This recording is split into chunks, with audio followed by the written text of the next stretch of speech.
Beyond the Mic with Sean Dillon. We're joined on the Starline by a dad living a dual life. By day, member of the San Francisco Police Department. By night, he's a jaw-dropping blast of crime and punishment as an author. On weekends, though, he's losing games of Clue to his daughter. We welcome the author of Hardtown, Adam Plantinga. Thanks for having me, Sean. That's high praise. Adam, let's go beyond the mic. Hardtown is a sequel to your book, The Ascent. Why, other than someone bagging up a truck of money, did you want to continue Kurt's story? You know, I had another story in there that I wanted to unpack.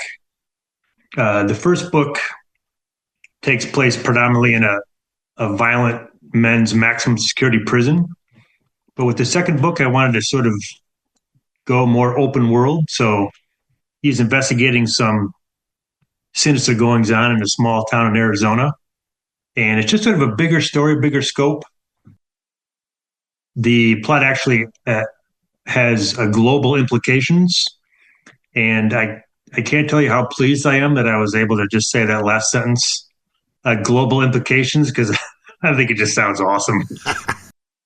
What makes a story about the same character so fulfilling as an author? Well, he's a character I'm fond of, and I'm tough on him. I sort of drop him into one meat grinder in the first book and then a different kind of meat grinder in the second. But I think the cool part about writing a series or writing a second book is that the character sort of changes and grows, and you sort of reveal different parts of himself. So he's not sort of static, but he's got a little movement to him.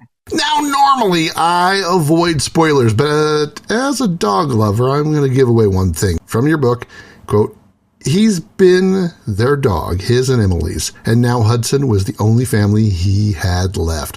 One of the last cords that still tethered him to his wife, unquote. Why was it important for Kurt's character's development for him to lose Hudson, his chow-shepherd? So there's a quote that the book begins with that is from Emerson. Under every deep, a lower deep opens.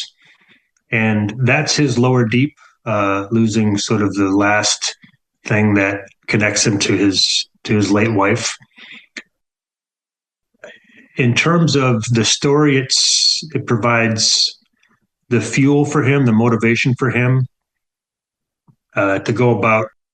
I don't want to give too much away, but it drives him to make some pretty dark moral choices. And that's the kind of book I was interested in writing. I wanted to spend some time in the gray. There's a fair amount of that in police work as well. But it's not a decision I took lightly. I have a chow. I'm a dog lover. I guess for me, at the end of the day, the only real rule in writing, and this isn't anything I came up with myself, but I've heard smarter authors say, is does it work? Does the story work? And hopefully, the reader thinks that it does. You've written 5 novels before your first published one was a USA Today bestseller. How has overcoming adversity changed the way you see writing and the way you see yourself? I wrote 5 novels that are unpublished, and for the sake of readers everywhere, should remain that way. But I think I had to write some sort of crappy novels to write one halfway decent one. And boy, I'll tell you, it makes having some level of achievement that much sweeter because you put the work in. There's not too many overnight success stories. There's a few, but even the first, the cream of the crop have a lot of lousy unpublished novels in their sort of deep back drawer. And I was listening to Dennis Lehane speak not too long ago, and he's one of my writing heroes. And after he'd already written so many terrific novels, Mystic River, Shutter Island, he started a novel, and I may not get this exactly right, but he got maybe 100 or so pages into it, and then he canned it because it wasn't working. And I thought, holy smokes, Dennis Lehane can't make this book work? And that makes me feel a lot better about myself. Adam, what motivates you on a daily basis? Well, like a lot of people, I wear a lot of hats. I'm a husband, I'm a dad, I'm a cop, I'm a writer. And I just try to do all those things as well as I can.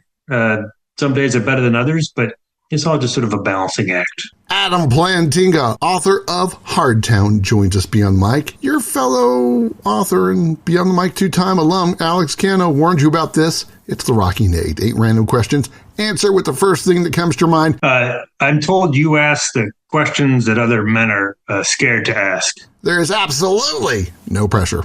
From your book, Adam, quote, last week I bought some lady a disco ball and a tub of tapioca pudding. 3 a.m, I don't ask, unquote. What's the weirdest thing you've seen on the beat? You know, I saw a guy who was wearing a wolf mask on a scooter with no pants. And he was heading past one of our more colorful corners. And honestly, I don't even think that was the weirdest thing I saw there that day. Did he have underwear on?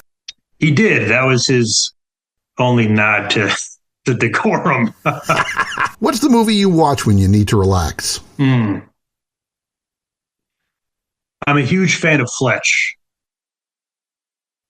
I think that is maybe close to the perfect comedy. And I used to watch it. I watched it with my dad, and it was the way we bonded, and that makes it special to me. We'll put your tab on the Underhills. Yes, very good. Best thing in the world about being a girl dad? Oh, man. You know, I once, my girl's a little older now, but I used to play with them and play with the dolls and everything. And one time I came to work, I got called in on one of my cases, and I was interrogating a suspect about a pretty serious crime. And afterwards, I went to the bathroom to wash up, and I saw I had transfer glitter all over my face. And, from playing with my girls and their dolls. And the guy didn't say anything. Maybe he just thought that that's how we presented ourselves. Who is the most jacked author? Boy, I actually, I got to meet Harlan Coben at a recent writers conference, and that guy's bringing a lot to the table. Really? Actually, we got a picture together, and a lot of the comments in the picture were how much more jacked he looked than me. So I've just begun my training for photo number 2. How bad was it? I mean, I'd like to think I hold my own, but I don't know. I think he's putting some work in. Banging and clanging. Yeah, that's right. How much time in the makeup chair did it take for you before you went on Dr. Phil? Yeah, I got to say, I've never had that experience before. So there was a very nice fellow who kind of walked me through it and had the little brush and putting on the stuff. And I was there for a while, and I thought to myself, the fellows at the station house could just see me now. But that's the price of the business. What's your favorite song from the Footloose soundtrack? The song Footloose has some legs, but I think my favorite is Heaven Help the Man is, that's just first rate. I still have it on my phone, and I listen to it from time to time, and I'm very grateful that other people can't hear that's what I'm listening to. But, it's a guilty pleasure. That movie's aged reasonably well. Adam, favorite flavor of donut, and how do you drink your coffee? I have a crippling addiction to apple fritters, and not just your typical apple fritter, but the ones that's so big that it almost hangs off both sides of the plate. I like to tell you that I drink coffee black because that's kind of the toughest, but I put some cream and sugar in there so it gets a little cloudy. There's a saying in the business that police work is fueled by 2 things: coffee and victims' tears. Board game that your kids can't beat you at. They beat you like a narc at a biker rally at Clue. What can't they beat you at? I know. She still dominates me. I can usually take her in the old school Trivial Pursuit because many of those things happened way before she was born. So I lean into that. It's time for the back half with author of Hardtown, Adam Plantinga, be on the mic. Adam, how has the blight of fentanyl changed the way you see addiction in your community? Boy, fentanyl has just changed the game. It sort of took root within the last several years, and it's just, and I'm a cop in San Francisco. You just see the devastation that it creates. I mean, there's a point where I think the numbers have come down, but we were averaging 1 or 2 overdose deaths a day just from fentanyl. And you see people that you can tell are addicts. They have the foil in their hand. They're bent in sort of a certain way. You call it the fentanyl fold. And it's so cheap, it hits $5. It's so addictive. And we don't have enough drug bags to keep up with it. So, it's a huge problem. Before you met this author, it changed your opinion on them. Who is it? What's the story behind it?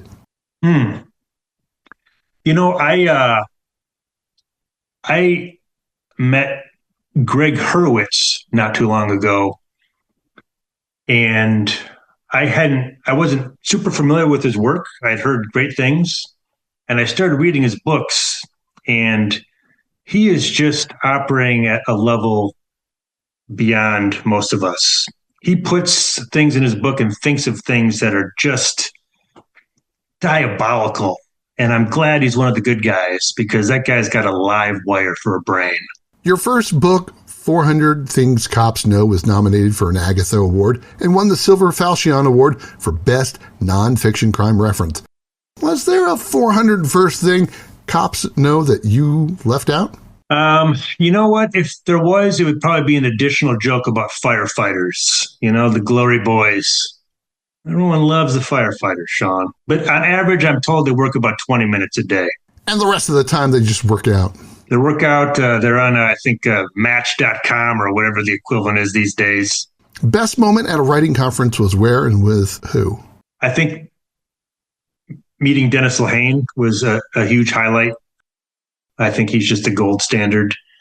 He's one of those authors that just, it's not just that his books are so strong, but that he sort of hangs, I think, smart social commentary in there as well. So it operates on so many levels. That was awesome. Adam, how long did it take for you to write Hardtown, and how much was rewritten from the beginning? Boy, it took me a good year and change, and I did some rewrites, but I have the benefit of having incredibly talented agent who used to be an editor and also an editor, and they went through it and just helped me make it leaner. I mean, that's, as a thriller, that's what you want. You don't want any wasted space. Everything has to be sort of pointing right towards the plot and being the engine that drives the book. And I had some fat in there, and they helped me trim it. Adam Plantinga, author of Hardtown, joins us beyond the mic. Let's talk writing. How much of the book was written at a gymnastics practice or meets? Oh, yeah. I bring my laptop everywhere. If I have 20 minutes here or 30 minutes there, I try to make the most of it. There's some authors that have, they wake up at 5 every morning and knock out, 20 pages or what have you. I don't have that kind of schedule or discipline. I'm just wherever I can. In one part of the book, Kurt asks a source, quote, "I'm in Phoenix. I need $5,000 delivered to my hotel room, a change of street clothes, and a few hours with the best computer guy you can wrangle. I'll pay you back," unquote. Do you have someone in your life that you can make this kind of weird request for? I don't know that I do. It'd be nice to have a number you could call for such things. I got to look into that. Which author has changed the way you see your craft the most?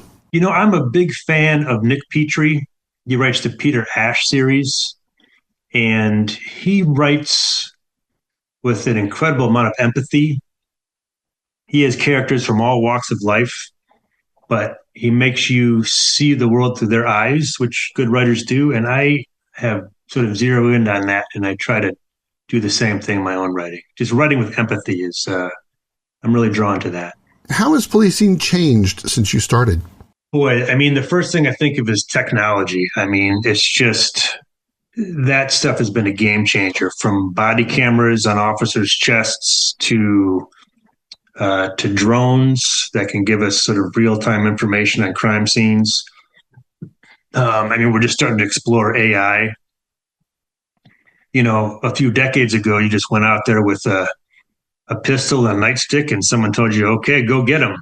And now, yeah, it's unbelievable the way technology has changed things. Adam, admit it. How long could you survive if you had to in San Quentin? I'm told the food is lousy, so probably 24 hours, and then I just curl into a whiny ball. So what is your favorite home-cooked meal? My wife makes a mean shrimp and grits. She's from the Carolinas, so she can really bring that sucker home. Always good for a home-cooked meal. Let's talk policing. Have you ever thought of leaving policing for writing full-time? I think I still have some gas left in the tank in terms of law enforcement.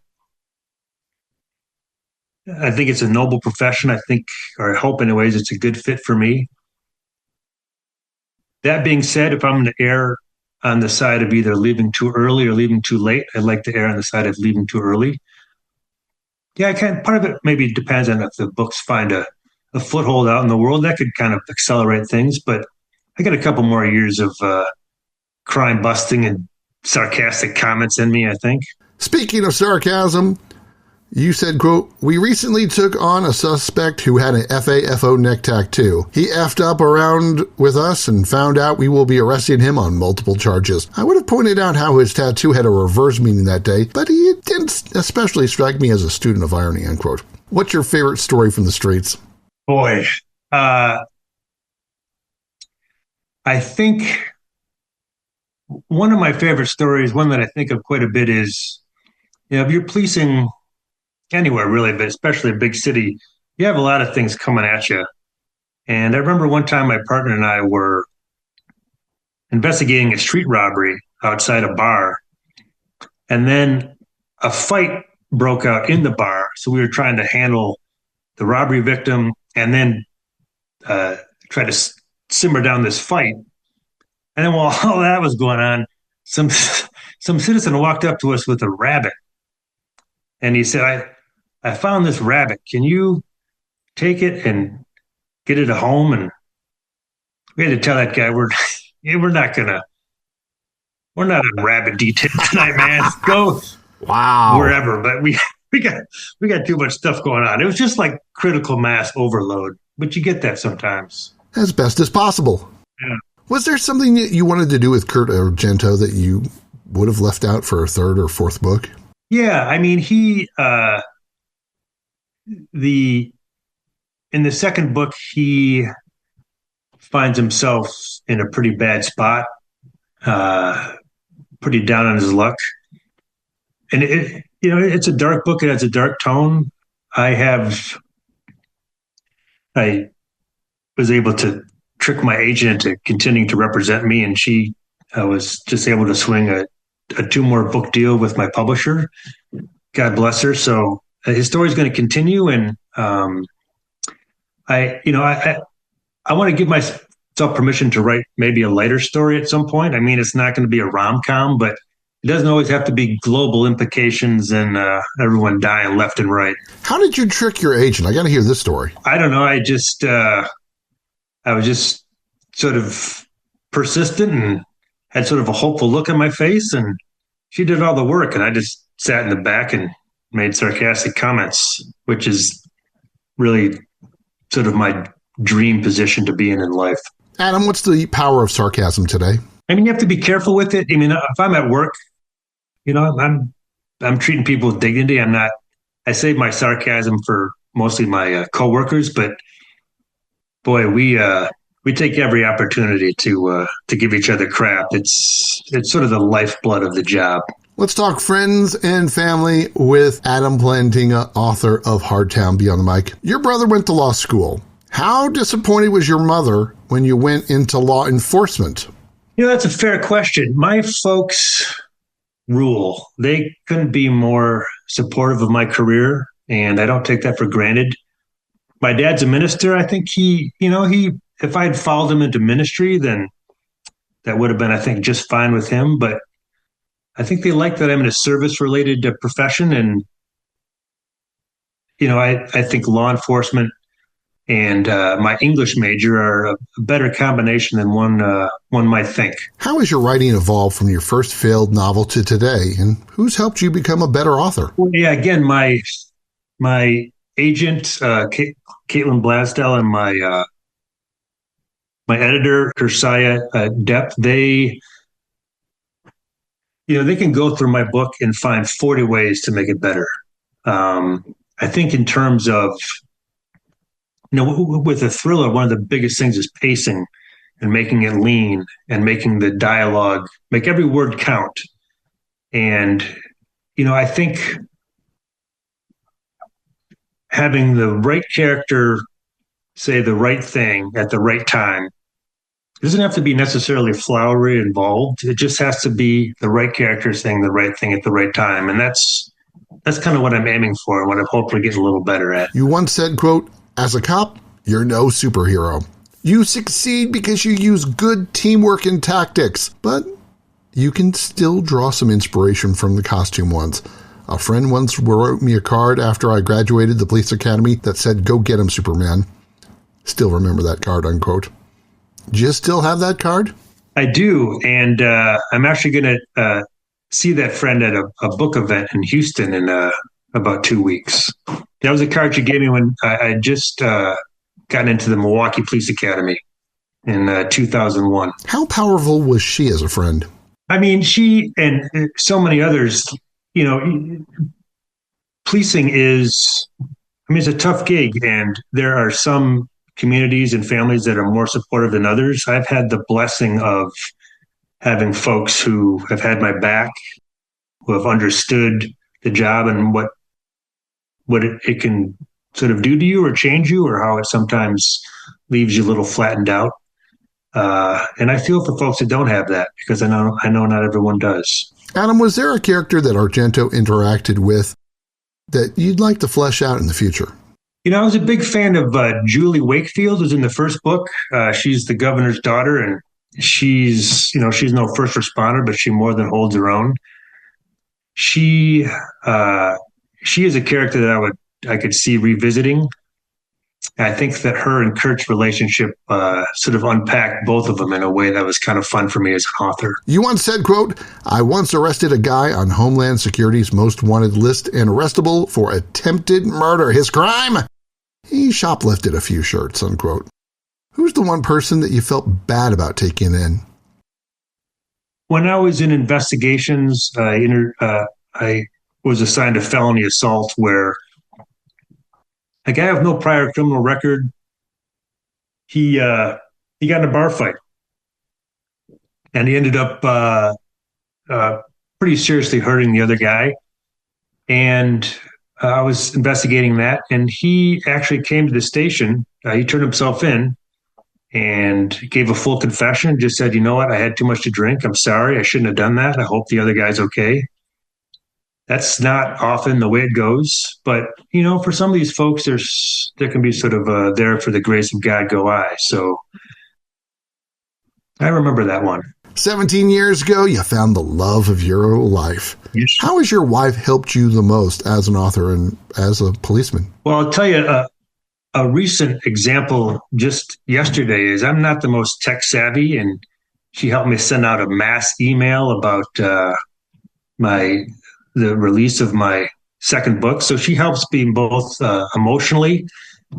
She cooks for me, brings me hot food, which is really the greatest thing ever.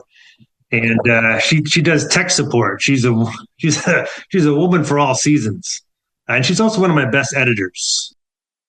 She'll go through my books and gently suggest that I take out some of the passages that make me sound like a slack-jawed yokel. What was the one section that she said, "I don't know"? She has been really helpful with, and this is something I'm still trying to sort of calibrate. The books are thrillers. They have a fair amount of violence in them, and I think, especially in the first book, you need violence to tell that story. It's a riot in a maximum security prison. You can't tell it without it. There's no pillow fights in prison. No, there's really not.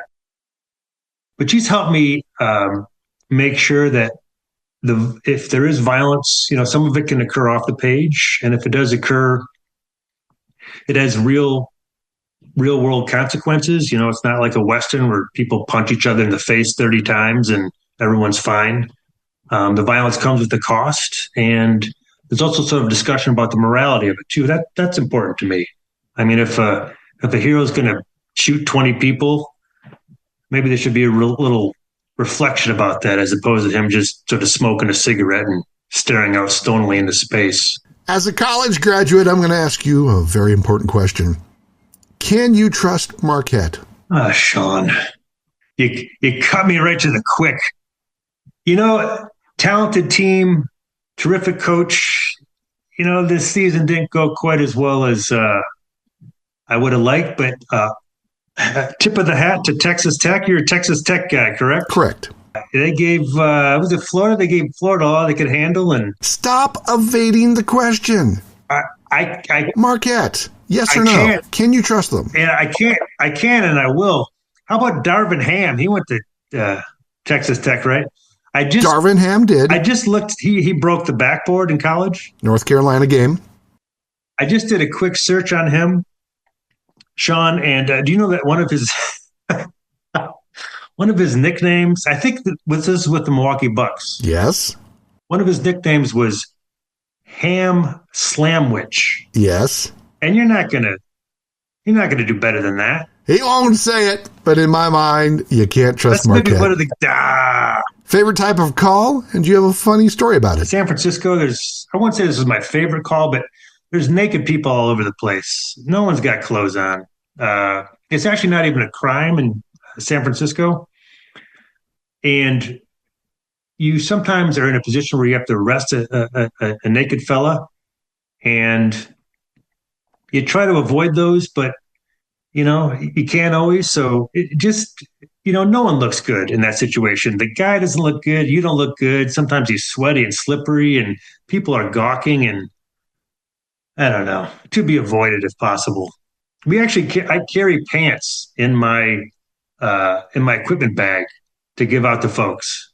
Put some pants on, if you would. It's time for One Big Question with Adam Plantinga, author of the book Hard Town Beyond the Mic. Adam, how do you relate to Argento from your own time on the beat? And what's the one fear you have every day? He's a fictional creation. We do have some similarities. I think we share some similar outlooks on life and the job. He may be slightly better at fighting than me, although I am taller. I can say that. Fear on the job. I think one of the things, and this is something I talk to coworkers about. We have a lot of training, we have experience, we have equipment, but I think sometimes we fear that we might go to especially a critical incident, and our efforts may not quite be enough.